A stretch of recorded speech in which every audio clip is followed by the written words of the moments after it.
Bonjour, alors je vous l'avais promis, cette fois-ci on va voir ce que donnait en juin 1993 le numéro de Hobby Japan de ce mois-là, de cette année-là.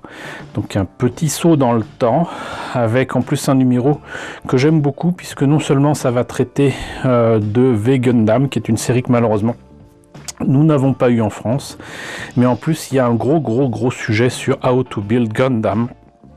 Il y a déjà eu des bouquins à l'époque qui étaient sortis pour construire, monter des maquettes de Gundam, les modifier, les améliorer. Il y avait beaucoup d'améliorations à donner aux premières maquettes de 1980, mais là, il s'agit de parler des maquettes modernes de l'époque, en tout cas 1993, c'était quand même 13 ans après la sortie des premiers Gunpla. Donc voyons un petit peu ce que donne ce numéro. Alors déjà ça commence très fort avec une publicité avec justement les nouveautés du moment avec V Gundam, donc Victory Gundam, mais également à l'époque il sortait encore régulièrement les maquettes, les toutes premières maquettes de Gundam, aussi anciennes soient-elles, elles étaient régulièrement proposées. Il y avait aussi donc, mine de rien, les maquettes de la fin des années 80 et même du milieu des années 80, sauf que là, il s'agit des modèles du Mark II, du Zeta Gundam et du Double Zeta Gundam qui devraient dater logiquement de 85 et 86, sauf que si je ne me trompe pas, il s'agit des premiers high grade, en tout cas les images qu'il y a là. Le Nemo, le Regadzi qui est issu du film Char's Counter-Attack qui du coup date de 88 si ma mémoire ne me fait pas défaut. Après ce joli petit sommaire, hop, comme je vous le disais, How to Build Gundam, donc les bouquins dont je vous parlais c'est ça, donc un premier, un second, et j'ai pu en mettre la main sur l'un d'eux il y a très longtemps, enfin mettre la main, le feuilleter il y a très longtemps, et c'est vrai que c'était pas mal, mais par rapport au standard actuel forcément ça fait un peu vieux. Voilà, mais sinon donc ici présentation du kit au 144 de V Gundam, et ça se voit pas nécessairement sur les photos, mais croyez-moi c'est tout petit, et là il montre comment justement l'améliorer, les outils à utiliser, les améliorations à donner. On voit que les pièces ici sont rouges, je pense qu'en fait il y avait eu certainement la mise à disposition d'un prototype ou un 144, d'un modèle d'essai si vous voulez, de Bandai, ce qui fait que les pièces sont rouges. Mais là on voit surtout qu'il y a des pièces effectivement qui sont creuses, et qu'il va falloir donc remplir avec de la pâte époxy, avec de la carte plastique. Et là visiblement c'est de la carte plastique qui a été utilisée. Là c'est comment couper, resculpter les mains qui sont sinon effectivement vraiment affreuses. Et là donc remplir les trous ici, là, pour obtenir donc ce très joli modèle. Et ça, ce que vous voyez, c'était le socle qui était livré avec les maquettes en 144, avec là en plus donc le support pour mettre une espèce de carte postale si vous voulez, qui permettait d'avoir une espèce de mini diorama, une photo donc, et c'était pas mal du tout. Voilà, Cluster Gundam, je vous l'ai présenté il n'y a pas très longtemps, donc on va pas développer dessus, mais il montre effectivement comment l'améliorer, et croyez-moi il y a du boulot. Ici toujours le V Gundam, mais cette fois-ci au 1/100e, il est nettement plus grand et surtout beaucoup plus sympa. Par contre ils y ont apporté énormément de modifications, notamment au niveau du buste, c'est plus du tout la même chose. Les articulations aussi au niveau des jupes, du bassin, pour la transformation, puisque le V Gundam se transforme et surtout se sépare en différents engins volants, sinon c'est pas drôle. Donc là il montre comment il modifie tout ça, et ça vous donne ça. Et là il y a comparaison justement entre le modèle modifié, monté et peint, et là le modèle tel quel. Le modèle tel quel est pas si mal, mais là on voit quand même franchement la différence. Zaku 2, là il s'agit d'utiliser un vieux kit donc de 1980 au 144 pour en faire quelque chose de correct, et pour ça c'est essentiellement donc le buste qui va être modifié. Ici là on voit justement encore une fois la comparaison là avant. Et là, après, il n'y a pratiquement plus aucune pièce d'origine. Ici, la tête a peut-être été un peu rabotée, mais ça donne quelque chose d'assez sympa. Alors évidemment, maintenant, c'est désuet parce que, bon, pour un prix relativement modique, on peut avoir de très très beaux modèles ou un 144 en high grade. C'est pas ce qui manque, mais à l'époque, bah, ça permettait d'avoir un Zaku, un 144 sympathique. Voilà, là encore, ça suit sa petite logique autour de How to Build Gundam. Ici, le New Gundam, donc le RX-93, que je vous ai présenté aussi au 144 il y a un bout de temps, et au 100e aussi. Il est un peu plus carré.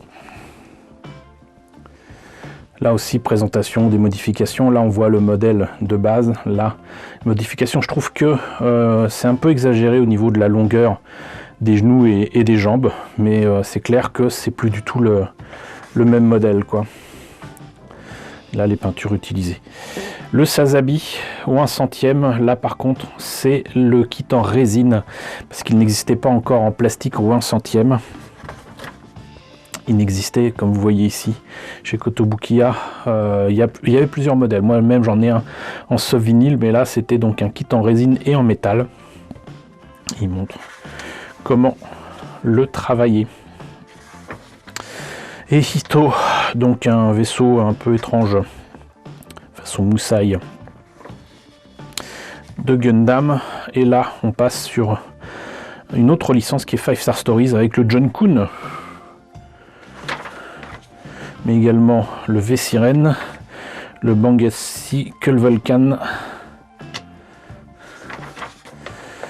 Et là, je ne sais plus quelle licence c'était, mais donc il s'agit du Runmasker, Operation Silver avec Tristan.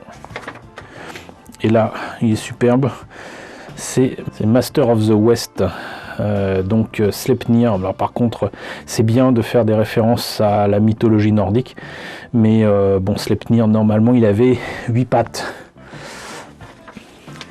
Alors là, je me rappelle plus du tout du nom de cette série, mais c'était avec des personnages qui pouvaient se transformer en animaux, en tout cas en chimères. Elle, je crois qu'elle se transformait en sirène. On avait un autre qui se transformait, comme on le voit ici, plutôt en tigre. Beast News. Fatih.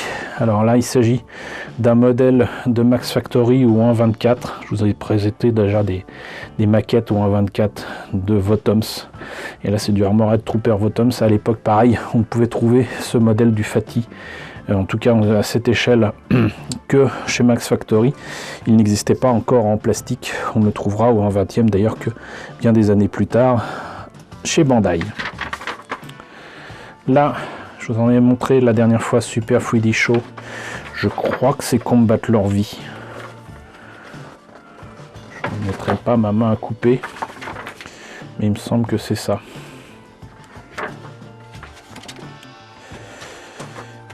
Hop. Donc là, les articles en noir et blanc. Concernant ce qu'on a vu en couleur, j'imagine que soit ce sont des interviews de ceux qui l'ont fait, qui ont fait les kits en question, soit présentation de leur travail. Là, comment justement faire du pinning, je vous en parle souvent, pour lier deux pièces, ou là par exemple mettre à niveau deux surfaces. Et ça a toujours été très utile. Par exemple là, si vous avez un cylindre, par hasard, un bras, une jambe, et vous devez coller les pièces, être sûr que vous faites un trou là où il faut pour donc assurer le montage. Vous faites des petits traits sur les côtés, vous réunissez donc ces traits là avec une diagonale à l'intérieur des pièces en question. Ça vous donne ici l'endroit où creuser, et normalement vous avez l'endroit exact où mettre votre tige. Maintenant, il est possible aussi de faire des trous différents et de combler ça autrement, et c'est ce qu'il raconte là-dedans. Voilà.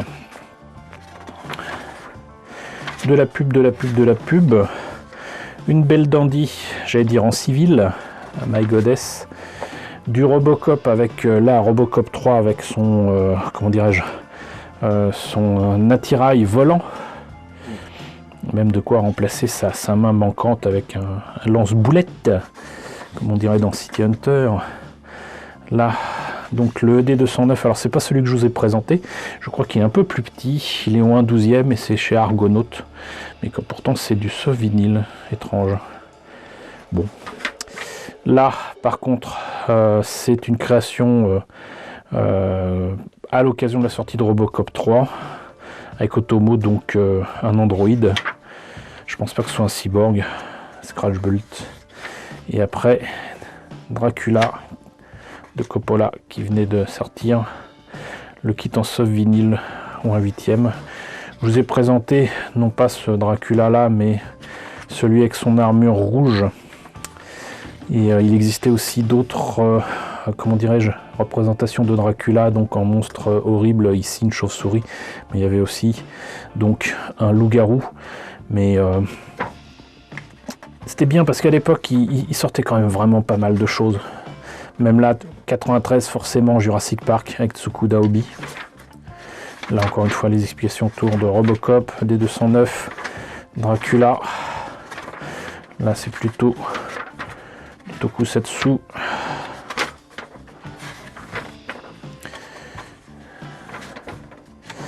Hop, alors là on passe sur des voitures, j'allais dire classiques.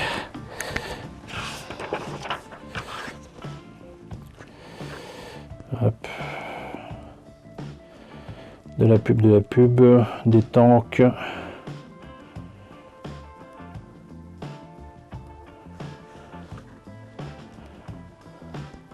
Une Jeep. Des avions qui, à mon avis, n'ont jamais existé, qui étaient des prototypes en étude dans l'Allemagne nazie. Il me semble que ça n'a jamais existé.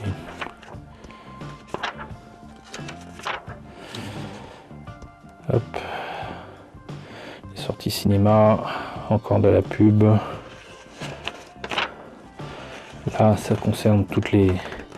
Là, c'est bien parce qu'en fait, ça présentait donc les kits qui sortaient, mais avec les pièces en présence. Et franchement, moi, j'ai toujours trouvé ça intéressant. Pas seulement pour le côté kit bash, simplement voir à quoi ressemblent les pièces, quoi. Là, d'horribles kits de Jurassic Park, j'en ai présenté quelques-uns avec notamment le Dilophosaurus. Mais bon, avec la sortie de Jurassic Park, forcément... la tendance était aussi à présenter du dinosaure, même si ça a toujours été un sujet classique en maquette depuis très longtemps. C'est voilà, d'ailleurs.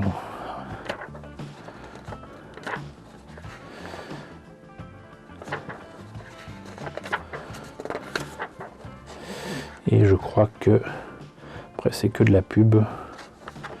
Et voilà, et apparemment je l'avais acheté 106 francs 20. Ça date.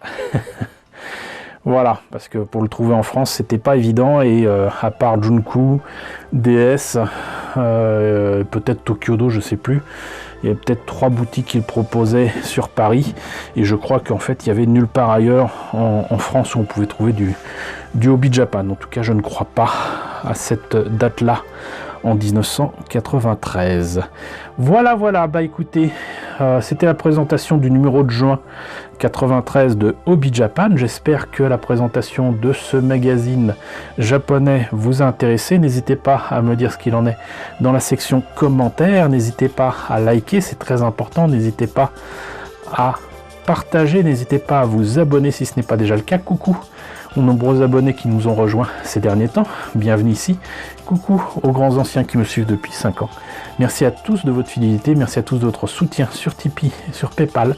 Surtout prenez soin de vous, surtout en ce moment. Je vous laisse avec la liste des contributeurs de la chaîne et je vous dis à très bientôt pour la présentation d'un nouveau magazine Hobby Japan.